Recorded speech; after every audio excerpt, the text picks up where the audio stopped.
How to rapidly improve your credit score. Credit score is one of the most important resource a real estate investor can have. Having good credit makes a real estate investor's life easy.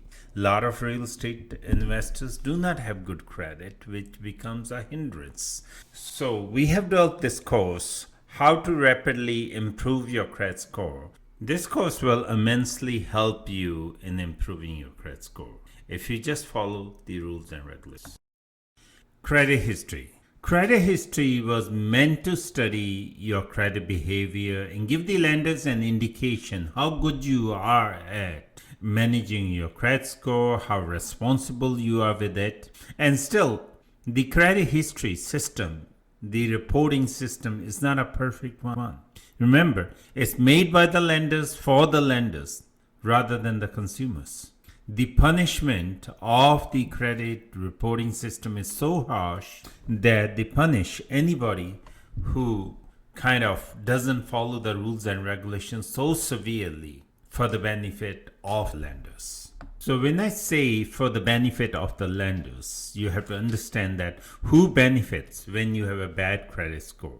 It's not you, it's the lenders. So this system is made to punish you in case you don't follow their rules and regulations. So make sure you do follow their rules and regulations. Remember the golden rule. The golden rule is the lenders do not want to lend you money when you need it.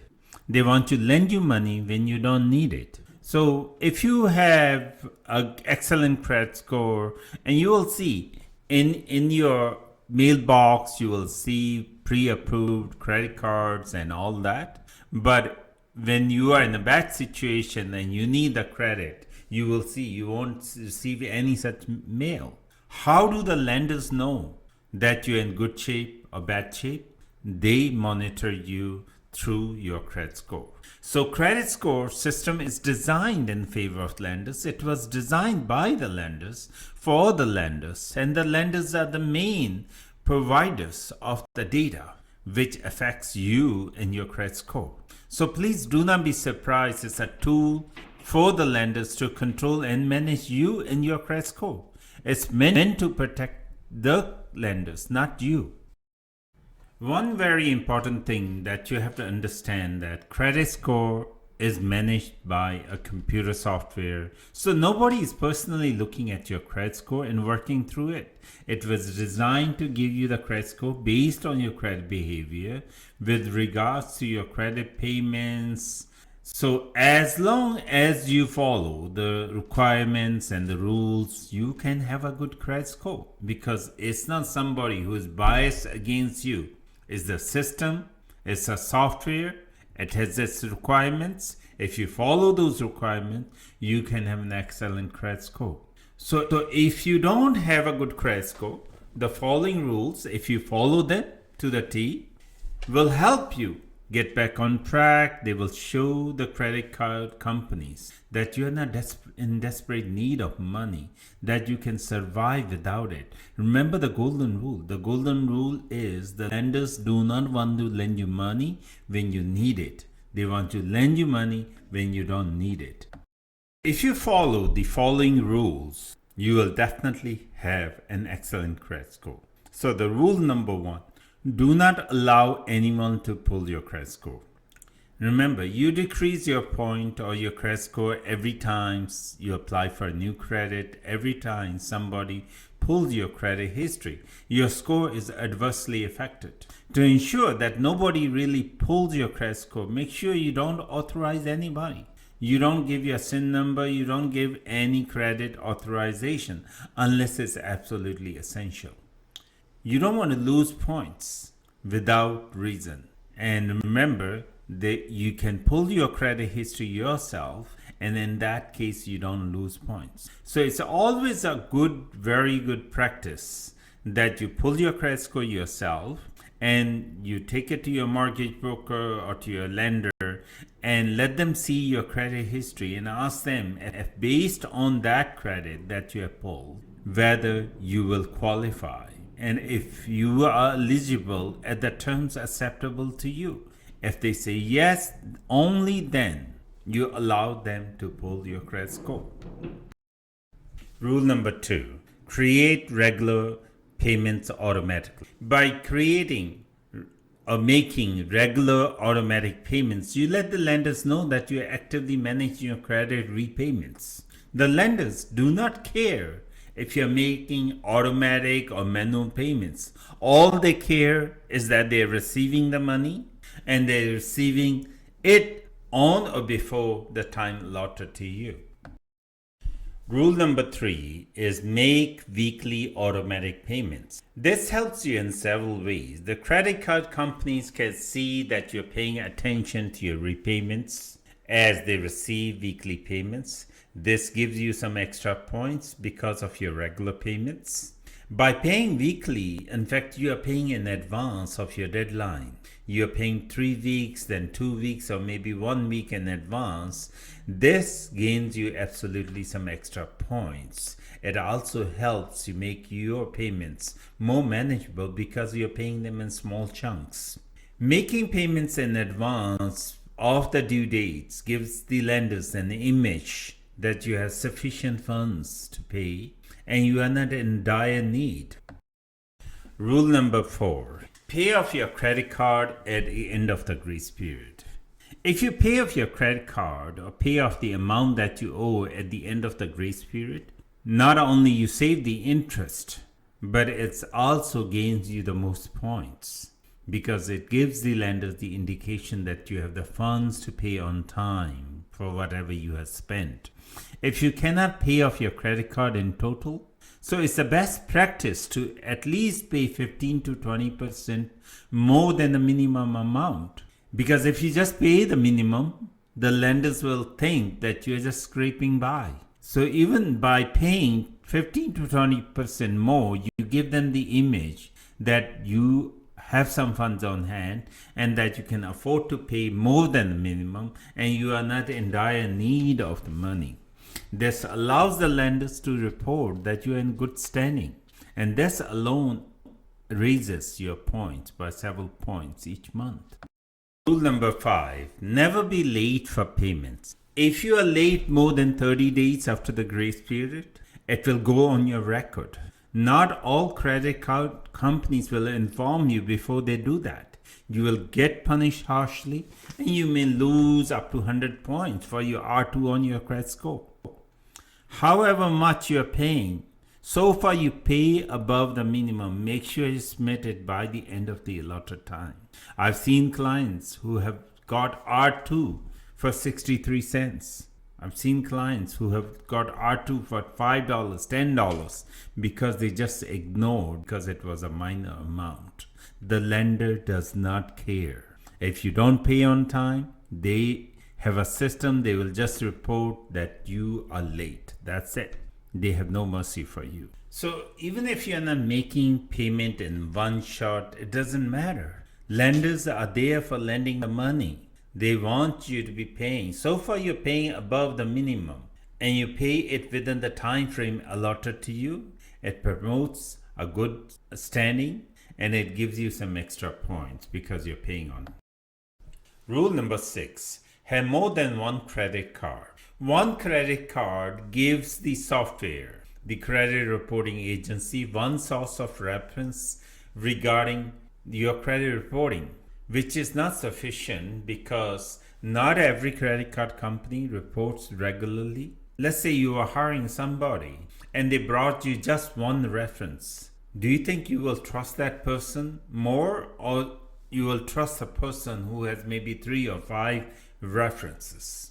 It's the same. Having more than at least 2 credit cards or 2 lines of credit will help you improve your credit score faster because the system will acknowledge that you have multiple sources of good reference. So your credit reports will get regular updates or reportings. This will help you improve your credit score and there will be more than one source of reporting of good credit behavior. Majority of the lenders considered that you do not have established credit unless you have at least 2 credit cards with a minimum of total $5,000 credit limit. and at least the credit has been there for 2 years. Rule number 7: follow up with any credit card dispute. Write in full explanation. If there's any credit card dispute or any disputes or any discrepancy that you think should not have been there, you have to explain with your own reasoning and submit it to the credit reporting agency, Equifax or TransUnion. Be consistent and follow up with the credit card company as well, and try to get explanations for them and try to resolve the issue. Most often, these requests get ignored, but after a certain period, if you become consistent in your follow up, the credit reporting agency may have that issue removed because they may not get any response from the credit card company. And this will help you enormously increase your credit score, because that entry will be removed if the credit card company does not report back to the credit reporting agency. Rule number 8: avoid bankruptcy or consumer proposals. Although you may have seen a lot of TV ads, regarding how easy it is to do a consumer proposal or bankruptcy, but I personally, as a real estate investor, do not recommend it, because it takes 7 years to 10 years of your investing life away from you. These type of matters are serious matters, and they stay on your credit score for 7 years. So please avoid bankruptcy or consumer proposal at all costs if possible. You can use other techniques which are not commonly taught, which are not commonly shown or promoted, simply because the promoters do not make money in those techniques. These techniques are called debt negotiation techniques, which allow you to negotiate with your credit card companies, with your creditors, on the amount of debt and the interest charge. You simply negotiate with them, and majority of them do understand that, and they will be open to discussing that. So the number of years that the record stays on your credit bureau may vary from state to state or province to province, but it's something not the best to have on your credit score, because as a real estate investor, you will make a lot more money in the 7 to 10 years with a good credit history than without it. Rule number 9: subscribe to monitoring services. Whether it's Equifax or TransUnion, majority of the lenders tend to use Equifax because Equifax tends to have lower credit score than TransUnion. You will be informed of any credit history or any changes or any credit pulls or inquiries to your credit score if you're subscribing to the monitoring service. This allows you to monitor all the activities regarding your credit score and immediately react to it and check it. And on top of that, this service allows you to pull your credit score yourself regularly each month without having to lose any points, and you don't have to pay for it because you're already paying for the premium service. So some services cost roughly $35 or $30 depending on the reporting agency, but it's something good to have as a real estate investor because it allows you to update your credit score immediately. So let's say you've been working on these rules and your credit scores are improving every month, and this allows you to update regularly whenever you need your credit score. You can pull it without letting anybody else pull your credit history and see if you qualify for the loan or mortgage that you're trying to get without affecting your credit score. Rule number 10: do not share your social security number, your SIN or SSN number with anyone unless it's absolutely needed or necessary. There are many policies designed to protect the consumer, but potentially anyone with your SIN or SSN number can potentially access your credit history, use it or misuse it. You don't want to risk it. Rule number 11: use less than 50% of your limit. Let's see, for example, you got a credit card and you have a $10,000 limit. It does not mean that you should use your limit to the full. Even if you need the money, use it, but pay it before the grace period is over. Because if you use more than 50% of your credit card limit, you will be put into what is called high risk client category. Make sure you keep your limit balance below 50%. So if you got two credit cards, one has the limit and the other is over 50% limit, it's better to transfer the funds from one to the other so that both credit cards are below 50% limit. Because if you keep your high balances on your credit card for too long, even for a few months or 1 or 2 months, you will get reported as having high limits, and this will adversely affect your credit score, and you will lose a lot of points because of this. So make sure you keep your credit card limits below 50%. Rule number 12, use your credit cards regularly. I've come across some of my clients who said they have the funds, they paid off all their credit cards, and they haven't used their credit card for 1 year or 2 years or sometimes several months. This is a very common mistake people make, that they do not use their credit card, or they just use one credit card. Because if you are not using your credit card often, your credit score is not being reported to the credit bureau, because the credit card companies have nothing to report because there's no activity on your credit cards. So what happens is that credit reporting agencies do not get any information regarding your credit activities. So what they do, better than taking the risk, they would rather drop down your credit score so that the lenders do not take the risks. So you will see a dip in your credit if you are not using your credit card. And some credit card companies will even reduce your amount, will even cancel your credit card limit. So no reporting makes your credit score drop, as a credit card agency does not know what situation you are in. So they have no way of knowing your financial situation. They don't want to risk it and do the guesswork. Remember, the system is designed to protect the lenders, not you. It's the system for gouging you. It's the system for monitoring you. So you better be on radar. You better be using your credit cards. So even if you are buying for cash, your groceries and all that, better put it on credit card and use it and pay it at the end of the month or at the end of the grace period, rather than not using the credit card. So rule number 13, make sure you pay off each credit card every few months.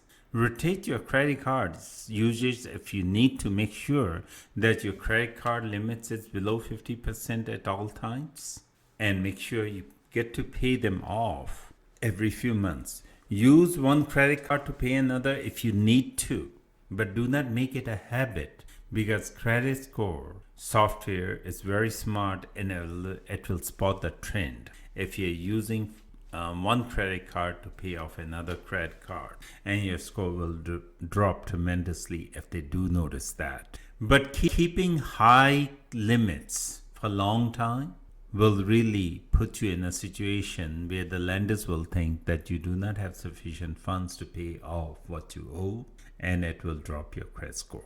So keeping high balances is bad for your credit score, so please do not keep high balances.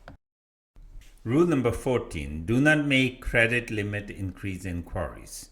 If you make regular credit limit increase inquiries, the lenders will pull your credit score.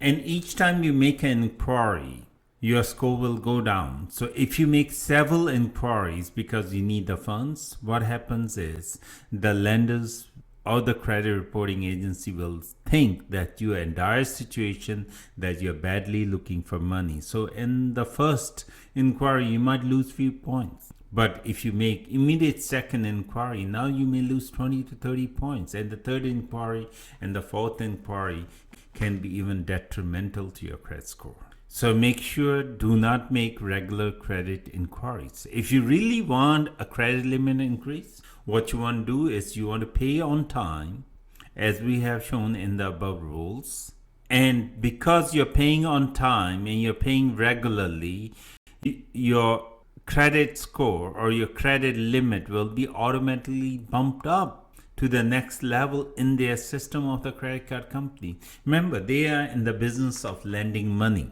They want to lend money to people who pay on time. So if you're paying on time and if you're paying regularly, you will automatically be bumped to the next level. So all you have to do is call them and ask them, are you pre-approved for a credit limit increase? And majority of them will tell you then that yes. If this is yes, go ahead and accept it, because by accepting it, you are not getting a credit hit. What it means, your credit score is not being pulled, so your credit score is not being affected by it. Rule number 15. Keep a record of your spending and tally it with the reports. Keeping a track record of your expenditure and your credit card uses will help you monitor the expenses and the payments. It will help you keep your debt in check. You will be also able to tally your expenditure at the end of the month with your credit card statements to make sure that all charges that appear on your credit card statement are genuine and are yours. If you notice anything that's not yours, you will be able to dispute or ask the credit card company to dispute it, and it will be credited back into your account. The above rules that we've discussed are the most essential rules for rapidly improving your credit score. Credit score is an essential resource for any real estate investor. The better your credit score, the easier your life will be when applying for mortgages, because you will get cheaper rates and the lenders are going to love you if you have an excellent credit score. This makes it easier for you to expand your real estate business. So good luck.